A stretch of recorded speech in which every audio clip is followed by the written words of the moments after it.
Thank you, everybody. Very, very happy to be here. Amazing conversations in the past couple days. I'm Mark Surman from Mozilla, and I'm lucky enough to be a part of the global community that makes Firefox. And how many people here have ever used Firefox? Not bad. We're grateful for that. Hopefully you are too. And how many people in here know that Mozilla is a nonprofit? And so a smaller number, although you guys outstrip most audiences I talk to by far. Most people don't know that Mozilla is a community that has a cause. We're a community that really stands for the idea, champions the idea that the web is something that needs to be open, that the web needs to keep its Lego-like nature, and in particular, that the web needs to be a source of empowerment for humanity. And of course, Firefox is a part of that, but we've realized recently we need to do more than just make software that's open source. We've also realized that we need to help people understand how the web works at a massive scale. And so that's why I'm here to talk about web literacy, which if the Q button works, you'll get to see that that's what I'm going to talk about. So that's why I'm here to talk about web literacy, which is something that we've taken on as a major effort over the last year or two, and that we believe is as important, the understanding of the web is as important as learning to read, write, and do math. So before I talk about why, I'm going to take you back a little bit in history. So this is a picture of a farm family in the US in the 1800s, and you can pretty much count on the fact that these kids didn't know how to read or write or do math, and weren't in school. And we're at an era where we're really starting to introduce compulsory education. And we're also at a point, though, where big things are changing. And we're moving into cities, we're starting to have smaller families, mass media is on the rise, newspapers, and then movies, and then radio, and the kinds of jobs we have are different. And as that move from the country to the city happens, and it's different in different parts of the world, and it's still happening, one of the things that tends to go along with it is we tend to agree, as a society, that it's important that all of us know how to read, write, and do math. And we tend to agree that those are skills that we just don't want just for the elites, or just for the middle class even, but that we believe that everybody needs those foundational skills. And of course, we've been talking here about those things, and we've got a long way to go on equity, on quality. But in general, we figured out how to teach reading, writing, and math at a massive scale. Right? We know how to do that. We have to do some things to get better at it and get it to everyone. And certainly my kids, who are up here on the screen, have benefited from that, and I'm grateful for the world of education that has evolved in the last 100 years. But I also wonder, in the digital world that they live in, are there things that we need to teach? Are there things that they need to know? And are there ways of teaching those things that are different than what we needed to know in the way we taught when the school system we have today, the education system we have today, was cast at the beginning of the industrial era? And my argument is yes. And one of those things, and this is the first proposal I want to make, is web literacy. The idea that we should all understand how the world of the web works, and that we should treat that as something as important as learning to read, write, or do math. And so the first question you might ask is, what am I talking about? What do I mean by web literacy, and why do we think it's important? So I'm going to use my youngest son, Ethan, to help me explain for a second. So Ethan loves Lego. He also loves the web.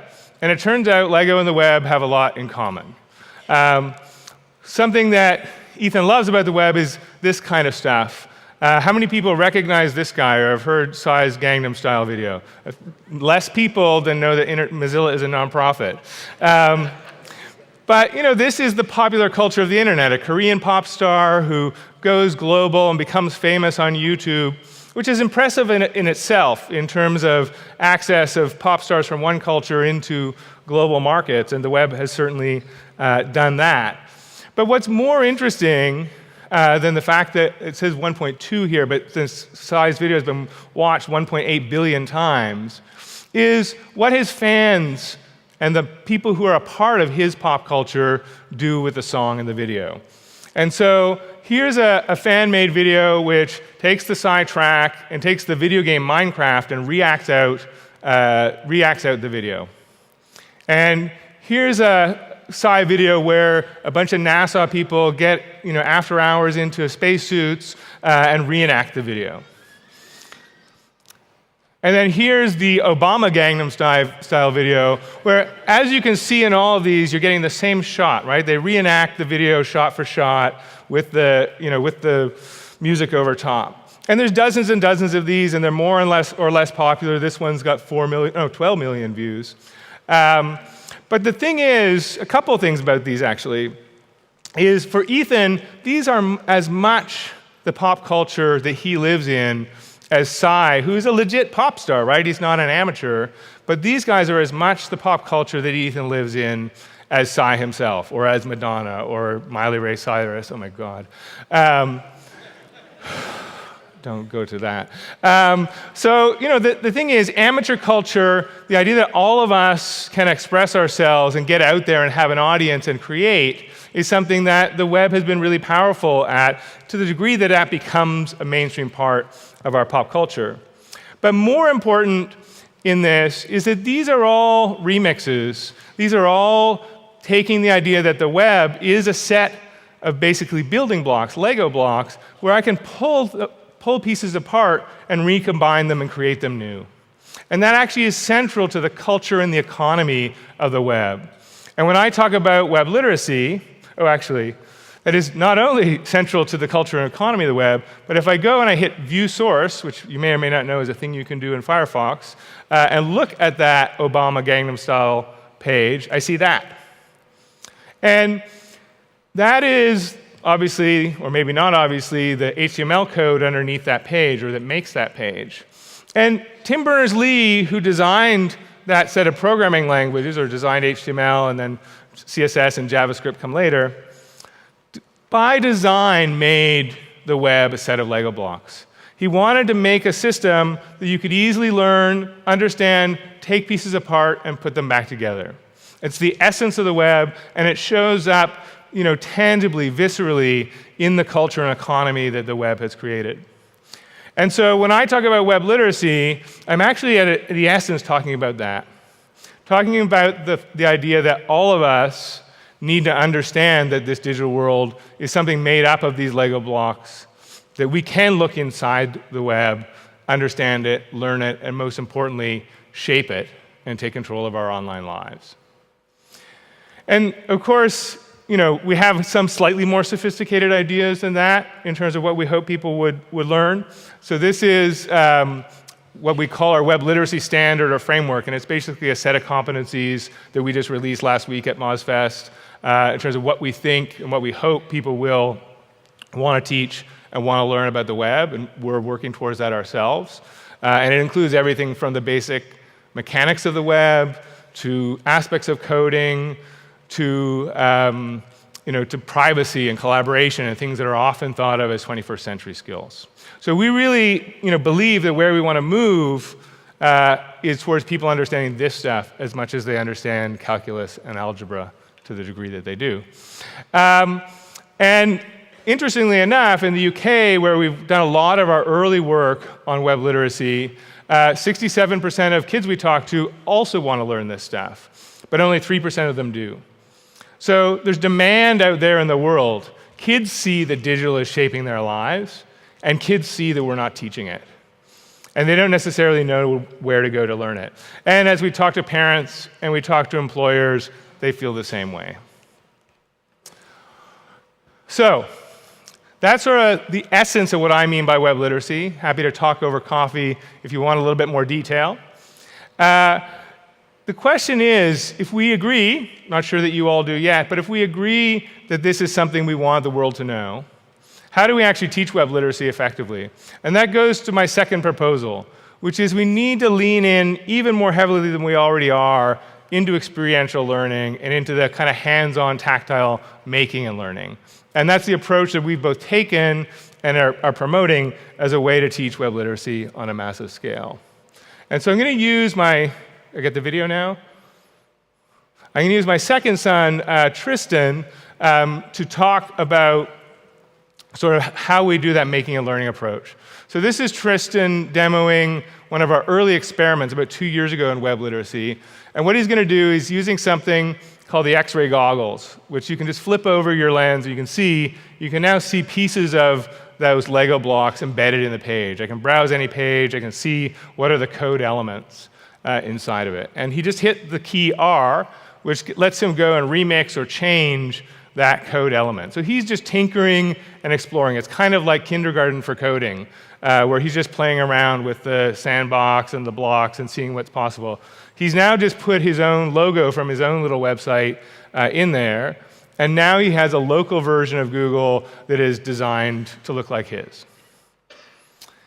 So the next part of this experiment that Tristan's going to show you is, obviously I want to brag to my friends that I just hacked Google. And of course, he didn't actually just hack Google. He made a local copy of it. But he's there capturing the photo, sharing it with his friends, sending it around by email, which is a key to this making and learning process in our experience and in our early experiments, that sharing and the speed and ease of electronic sharing is something that's a key piece of the process. And so now he's moved into the next level. He's going from kindergarten to grade 1, and he's going into the make phase. He's pulling out his whole local copy of Google that he made. He's pasting it into a text editor. He's now going to YouTube, where he posts weird zombie video game voiceovers that he does. He's going to pull that out as an embed code. Let's see him do that. And then he's going to paste it in that text editor. And in a moment, he's going to have made his first web page. And that's pretty real time. I mean, I took that video and probably cut it down a little bit. It was maybe 20 minutes of me teaching him that. And he's reasonably sophisticated, although even that kindergarten moment was something he hadn't done. And so you can see that kind of tinkering, that kindergarten play approach, is something that can very quickly get you into learning the web. And that was really our, as I say, a first experiment a couple years ago, and there's most of what's there is not the same anymore. But what we've done is we've made something more sophisticated based on that early research called Mozilla Web Maker, and this is a version of the front page. And that's really just a call to action, saying we want everyone around the world, not everyone, not even everyone, we want people who are passionate about the web, hopefully like you, but people who are parents and teachers, techies, to step up and help us teach the web and encourage people to learn the web. And so really WebMaker is that call to action. In the teach part of it, there's a set of basically starter content, almost like chemistry sets for the web, where you can go in, you can take a page and start tinkering around with it. There are more advanced ones, less advanced ones. They tend to be based, a lot of them, on popular culture themes, because that gets kids engaged quickly.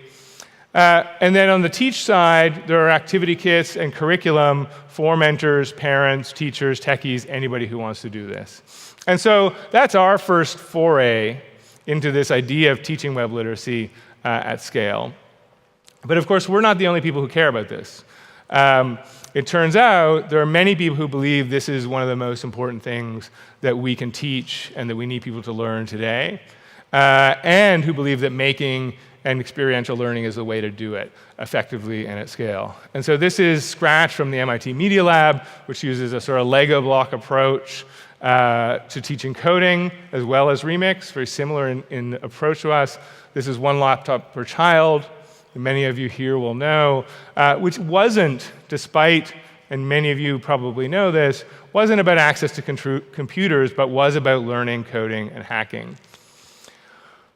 And then here's a very new thing, which I love, called the Makey Makey. And it's a little piece of electronics. It's very cheap, where you can take everyday physical objects and learn about how electronics are controlled by taking those everyday electronics, putting a wire clip on them, and making them into something that controls your computer.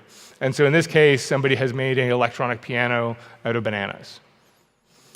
And then, of course, also in the same family is something called Arduino, a set of open source hardware. They're effectively Lego blocks for the world of electronics, and the world of kind of connected devices, which is actually something that is, if you know it or not, a central part of what's going on around us, this idea of connected devices that aren't our phones or our computers. And the thing is, all of these projects share a kind of evangelistic passion for people understanding the digital world and the idea that you learn by discovery and play and making. And of course, those are not new ideas. They're not ours. They're not the Media Lab's. I think John Dewey would have loved how we're teaching web literacy. And Seymour Papert, if you know him, the man who invented the Logo computer language, famously talked about the idea that computers are not necessarily the best way to deliver content, but they have an incredibly special and important set of properties that lends themselves to learning through discovery. Whether you're teaching about computers or whether you're teaching about anything, they lend themselves to tinkering and discovery. And that's actually really a powerful point, is in many ways with web literacy, the ends and the means are the same. We could be teaching sociology or biology with computers, and as we encourage people to tinker with them, if we use them in the right way, then we actually also learn how the digital world works. So, those are proposals number 1 and 2. Take web literacy seriously, and let's do more experiential learning as we build up our practice around web literacy, but also just in general. The third thing is to talk about learning everywhere, or learning not just inside the classroom, not just between 9 and 3.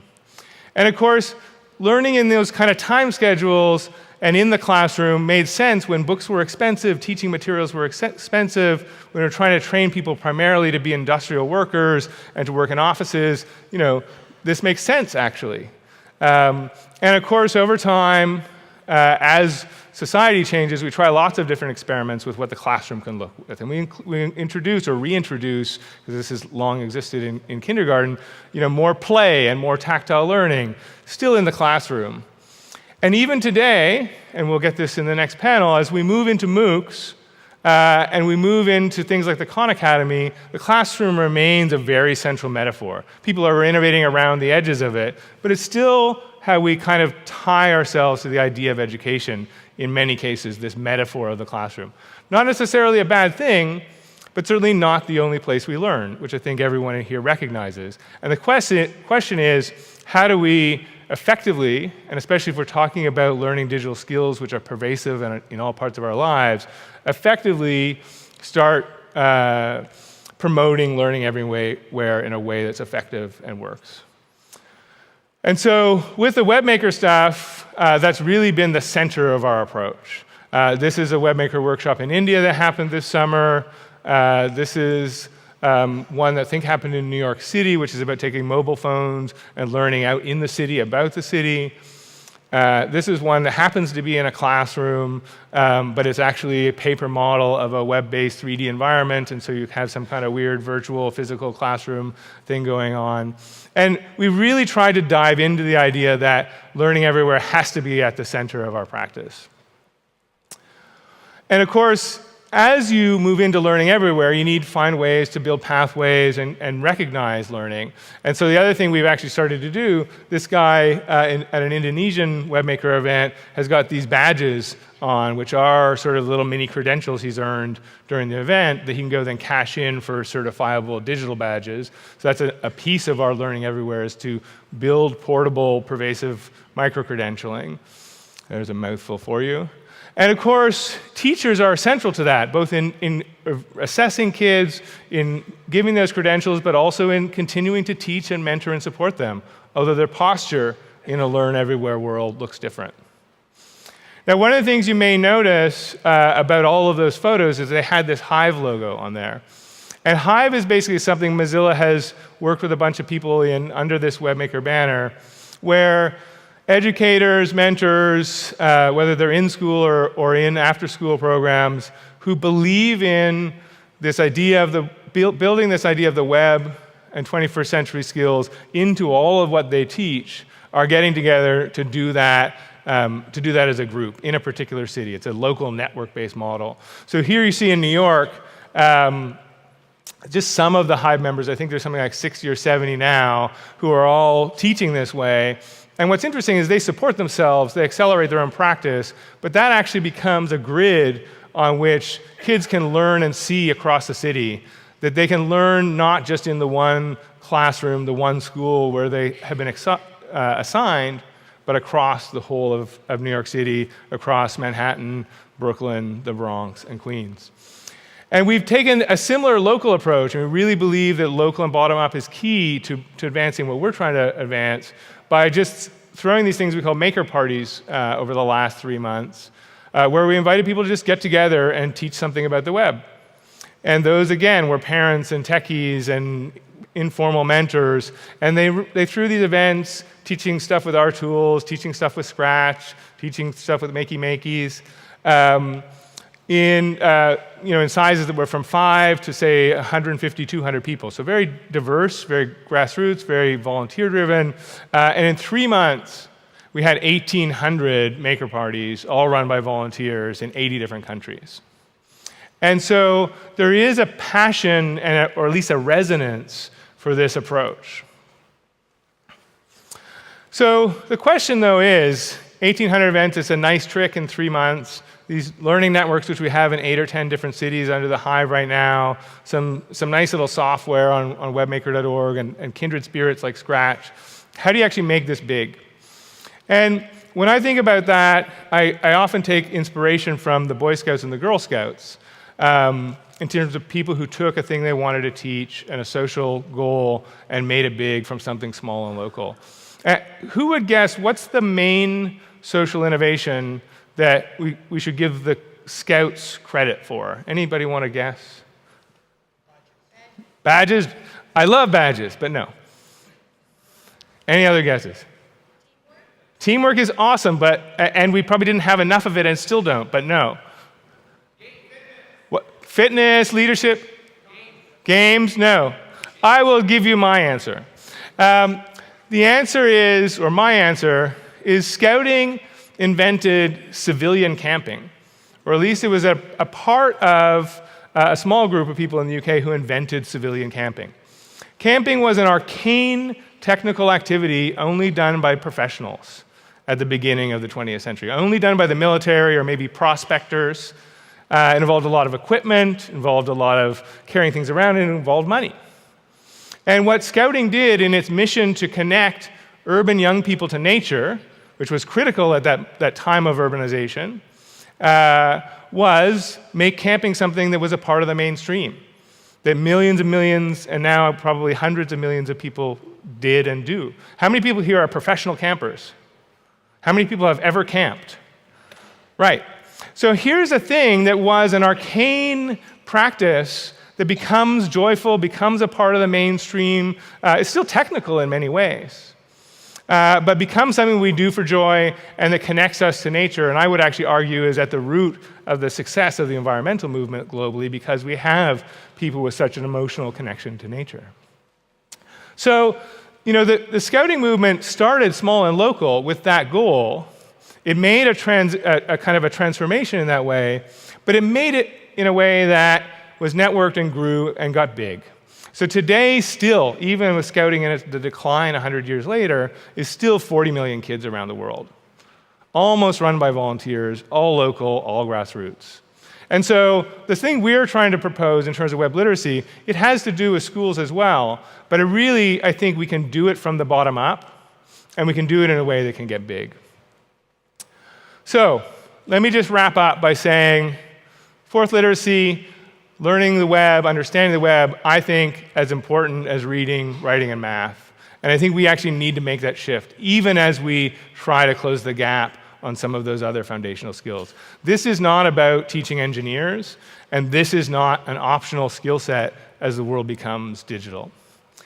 Second proposal, we need to really double down on experiential making and learning with computers. Computers are not for delivery of content, they're machines for us to explore and tinker and take apart. And that is how they help us learn better. And we're not doing that. I was going to say enough. We're not doing that barely at all. We're spending so much money on digital and education, and we're barely using the potential that computers have that Seymour Papert outlined. And it's a huge shame. And then the third proposal is we need to get good at learning everywhere. And that is both about just shifting our practice, and I think we're talking about that here at WISE, and also scaffolding for that with things like digital badges. And why am I up here? Why did I travel halfway around the world from Toronto to talk about this? Why am I so passionate? Because the world that we live in, the world in which we cast both the things we teach and the way we teach, is so different from the world that our children live in. And whether they live in Toronto or live in Sao Paulo or live in Jakarta, all of which are places where we're doing Web Maker stuff, they're all being touched by the digital world, even if it's just in a hand phone. It's becoming close to the broad majority of humanity. And just to think about that importance, when Tristan was born in 1998, there were 13 million internet users. Now, there's 2.4 billion. When he's 27, in 2025, there'll be 6 billion. And so we're getting to the point where the internet is in the hands of more than half of humanity, and even for those who are not, it has a tremendous influence on how the world works. And thinking that we don't need people to understand it is crazy. And the thing that we don't actually think about is that even more than 6 billion internet users, we will by 2025 have 1 trillion connected devices. We will live in a world where things that are connected around us truly shape our environment. And that is happening. That's not an option. So going into that world without a mass understanding of how it works, how I can shape it, how we can take control, that seems crazy.